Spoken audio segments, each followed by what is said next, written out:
3. Show by suitable net ionic equations that each of the following species can act as a Bronsted-Lowry acid, and then we have letter E. So in this case, we have to prove that NH4 plus can act as an acid. And when you have a Bronsted-Lowry acid, Bronsted-Lowry acids always donate hydrogens. Donating is the same word for losing one hydrogen. And when they do that, they lose a charge. They are a -1 charge. So, let's get it going. We're stating that NH4 is going to be the acid, and it makes sense.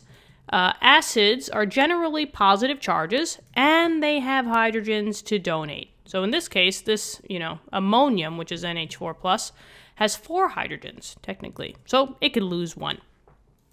All right. So now let's write the hydrogen that was lost. That's represented by this over here. This plus H, that's the one that got lost from the acid. So I'm just going to say, okay, we know that, right? Plus H and aqueous. Now, you just got to write what's left. It's this whole thing, but now you're just down 1 H. So instead of 4 H's, how many you have left? Yeah, you got 3 left, right?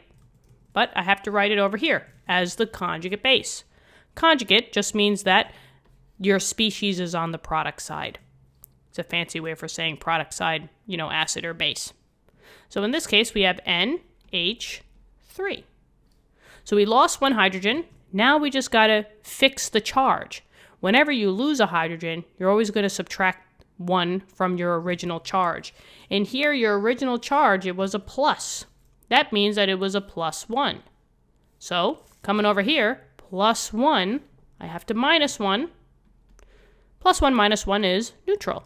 And NH3 is always neutral. So we could always just kind of quickly memorize these. Not really memorize, but as you see them over and over and over again, you will notice the charges.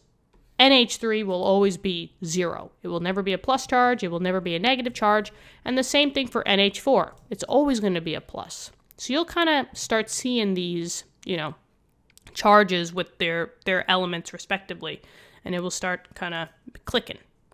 Now just know that since we're talking about acids and bases, the conjugate base is in aqueous media and also the ammonium as well, the NH4+. All right? And we're done. That one was fun. Nice green too. I like that green. But this is the answer, guys. Hopefully this helped. Let me know in the comments. Thank you so much for viewing the video. And I hope you guys have a great day. I think we have one more out of number 3. So hang tight. Let's do letter F, and then we're moving on to another question. Okay? I'll see you in a little bit. Bye-bye.